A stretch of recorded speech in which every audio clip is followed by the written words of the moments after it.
Welcome to Backstage Melody, where every hit song hides a secret. Sting saw one thing in Paris that haunted him. That single moment inspired Roxanne, a love song wrapped in red lights, regret, and obsession. But what did he see, and why did it change music history forever? Let's find out. The police were broke and desperate in Paris. In 1977, the police weren't legends. They were just three scrappy musicians on the verge of quitting. Sting, Stewart Copeland, and Henry Padovani were still experimenting with their sound, balancing punk energy with jazz and reggae influences. They weren't selling records, they barely had any gear, and they had no idea if their band would even survive the year. So when they got an offer to play a handful of gigs in Paris, underpaid and uncertain, they took it without hesitation. It wasn't glamorous, but it was something. They needed any break they could find. And besides, Paris was Paris, right? Wrong. The romantic vision of the city of light quickly vanished the moment they stepped off the train. They weren't staying near the Eiffel Tower or strolling along the Seine. They were dumped in Pigalle, one of the city's grittiest red light districts, known more for neon brothels and street deals than for croissants and jazz cafés. Their hotel was cheap and filthy. The walls were thin, the lobby smelled like old cigarettes, and the neighborhood came alive at night. Not with music, but with moans, muffled arguments, and buzzing neon lights. From their windows, they could see sex workers lining the sidewalks and men stumbling in and out of late-night clubs. But for Sting, it was more than just noise and chaos. He had always been an observer, sensitive to atmosphere, attuned to stories hiding in plain sight. While others might tune out the ugliness, Sting let it in. He soaked up the street scenes like a sponge, taking mental notes even as exhaustion and uncertainty weighed him down. They weren't rock stars yet. They were broke, anonymous, and invisible to the world. But in the middle of that mess, in the city's shadows, something was brewing. Something that would change everything. The walk that changed everything. It was late, well past midnight, and the streets of Pigalle were pulsing with a strange electric energy. Sting couldn't sleep. The air was thick with cigarette smoke, the sounds of the city too loud to ignore. So he did what any restless artist might do. He wandered. He stepped out of the crumbling hotel lobby and into a Paris that most tourists never see. The cobblestone streets were damp, the flickering street lamps cast long shadows, and the entire neighborhood felt like it belonged to another world. A world of secrets, a world of survival. As he walked past the nightclubs and brothels, he kept his head down, but something caught his eye. A woman, standing alone under a dim red lamp. She didn't speak, she wasn't laughing, she just stood there, still as a statue, wrapped in silence while the city moved around her. There was something ghostly about her, something that pulled at Sting. She looked tired, yes, but also resigned, like someone who had stood in that same spot night after night, long enough for dreams to dissolve into routine. And at that moment, Sting wasn't just a musician. He was a witness. He later described that moment as strangely emotional. There was no interaction, no words exchanged, but it shook him. It forced him to think about her story. What brought her to that corner? Who was she when she was younger? Did anyone ever tell her she was worth more than this? He saw more than just a woman at work. He saw a person, stripped of glamour, dignity, and even identity. She became a symbol, not of lust, but of loneliness. That night, Sting returned to the hotel with her image burned into his memory. And as he sat alone in that dark, forgotten lobby, the chords began to come together. He didn't know her name, but in his imagination, she would soon have one, Roxanne. Writing Roxanne that very night. Back at the hotel, the street still buzzed outside, but inside, everything was quiet. The air in the lobby was cold and stale. The only light came from a flickering bulb hanging above an old upright piano shoved into the corner. The keys were yellowed, the sound slightly off. But for Sting, it was enough. That haunting image of the woman under the red light wouldn't leave him. He wasn't thinking about fame. He wasn't chasing a hit. He just felt something that needed to come out, urgently. It was empathy mixed with heartbreak, curiosity tangled with sorrow. He sat down at the piano, laid his fingers gently on the keys, and let the feeling guide him. The melody flowed quickly, eerie, melancholy, but beautiful. Sting wasn't trying to write a protest song or some edgy punk track. This was personal, intimate. He imagined a man in love with a woman who the world had given up on, a woman who had become a product, a transaction, a silhouette beneath red lights, and yet the man sees her humanity. He pleads with her, gently, desperately. You don't have to put on the red light. It wasn't judgment. It wasn't a pity. It was a cry for something more, something honest and real in a world that had numbed her to both. As the lyrics took shape, Sting drew inspiration from the room itself.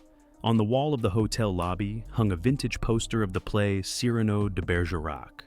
One of the lead characters was named Roxanne. The name echoed in his head.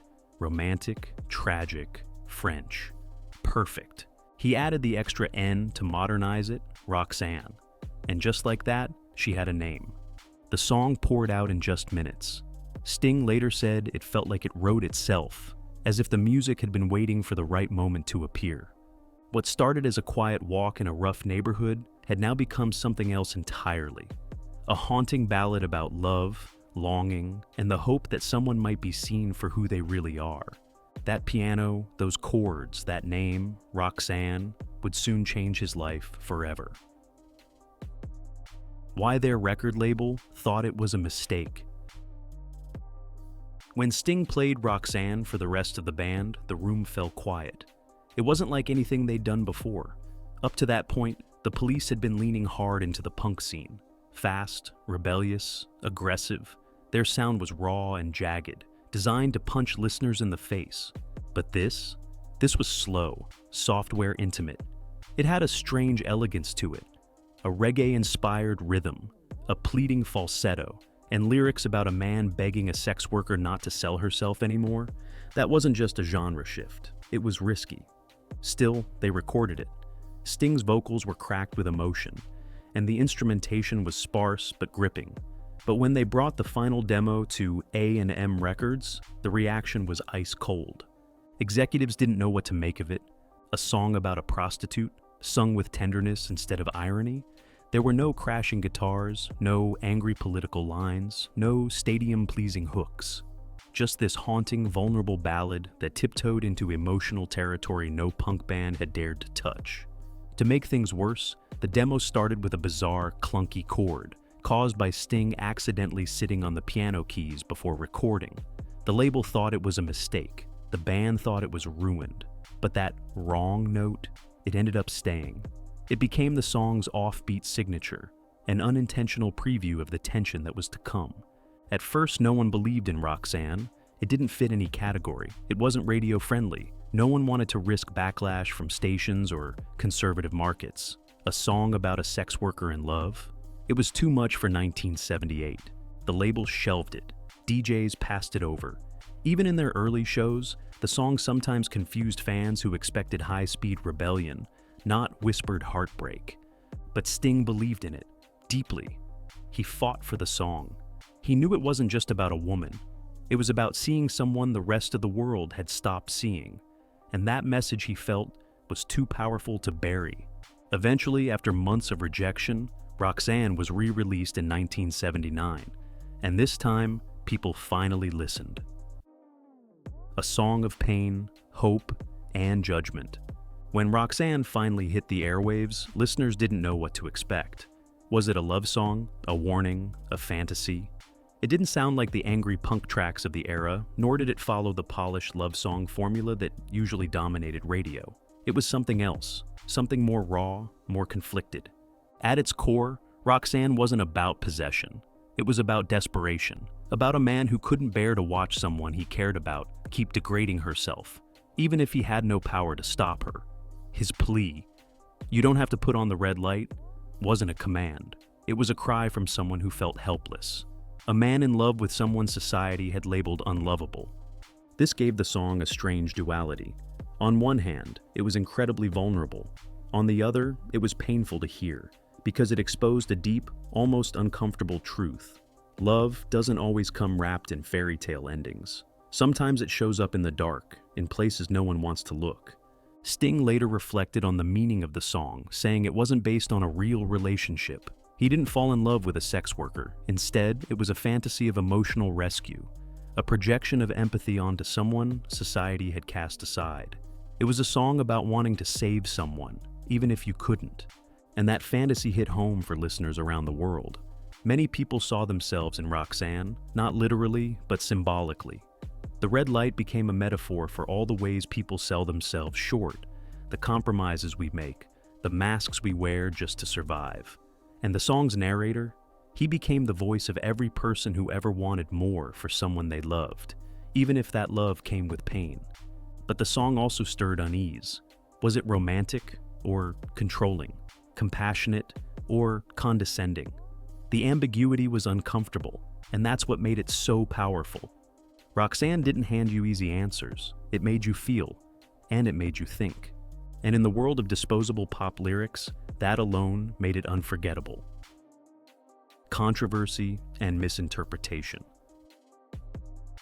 As Roxanne gained traction, not everyone embraced it as a bold artistic statement. Some listeners were captivated by its raw vulnerability, but others, especially critics and activists, raised eyebrows. The song's subject matter, romanticizing a sex worker, was bound to provoke controversy, especially in a time when topics like that were still largely taboo. Some feminist groups criticized it for perpetuating a tired narrative, the male savior rescuing the fallen woman. To them, the song echoed centuries of storytelling, where women in compromised situations were only given value through the eyes of a man who wanted to save them. Was Roxanne a story of empathy or control? Others worried that the song glamorized a dangerous reality. With its catchy melody and emotional delivery, was it making something dark feel romantic? Was it giving listeners the wrong idea about the pain behind the red light? But for Sting, the song wasn't about glamour or fantasy. It was about recognition. He wasn't claiming to understand the woman's life, only to acknowledge it. He wasn't trying to write from a place of superiority. He was writing from a place of human curiosity, compassion, and the universal ache of wanting more for someone who seems stuck. In interviews, Sting defended the lyrics as a fictional exploration of longing, not a statement on morality. Roxanne wasn't about shaming anyone. It was about imagining the quiet heartbreak of seeing someone through a lens no one else bothered to look through. And over time, that perspective began to resonate more deeply. What was once misunderstood became celebrated. Not because it was flawless, but because it was honest. And in music, honesty, even if messy, tends to last longer than perfection. Roxanne turned the Police into superstars. Despite early pushback, Roxanne refused to fade. It simmered just beneath the surface, passed along by word of mouth, played in underground clubs, and slowly picked up by DJs who recognized its undeniable pull. When A&M Records finally re-released the song in 1979, everything changed. It didn't top the charts instantly, but it sparked a movement. Roxanne climbed to number 1, 12 on the UK singles chart, and began gaining traction internationally. In the US, it broke into the Billboard Hot 100, a rare feat for a band with such a rebellious edge. Suddenly, the Police weren't just another punk band. They were storytellers, blending genres and breaking the rules. Critics who had dismissed them as just another flash-in-the-pan group had to reconsider. Their sound, an unpredictable mix of reggae, rock, and jazz, paired with Sting's poetic songwriting, gave them an identity all their own. And Roxanne was the blueprint. The song's success opened every door. The Police soon released Regatta de Blanc, which featured more hits like Message in a Bottle and Walking on the Moon. Within a year, they were playing sold-out shows and topping charts around the globe. But no matter how massive their fame grew, Roxanne remained the track that defined their beginning. It wasn't just a hit, it was a transformation. For Sting, for the band, and for how pop music could tackle difficult, uncomfortable stories and still touch millions. To this day, that accidental chord at the start of the song, the falsetto cry, the plea for something better, it still echoes. Roxanne wasn't just the Police's breakout. It was a song that proved vulnerability could be louder than rebellion. So the next time you hear those iconic words, Roxanne, you don't have to put on the red light, remember where they came from. Not from a polished studio or a carefully crafted marketing plan, but from a worn-out piano in a dingy Paris hotel and a fleeting glance on a quiet street that most would walk past without noticing. Sting didn't know her name. He didn't know her story. But in that moment, she became a symbol of struggle, survival, and the fragile hope that maybe, just maybe, someone would see you for who you really are. That's the magic of music. It turns shadows into stories and strangers into songs that last forever. Here at Backstage Melody, we uncover the hidden moments that shape the greatest songs of all time, because behind every lyric, there's a heartbeat. If you felt something while listening to this story, hit that subscribe button, give us a like, and let us know in the comments. What's a song that changed the way you see the world? More powerful stories are just a click away. See you in the next one.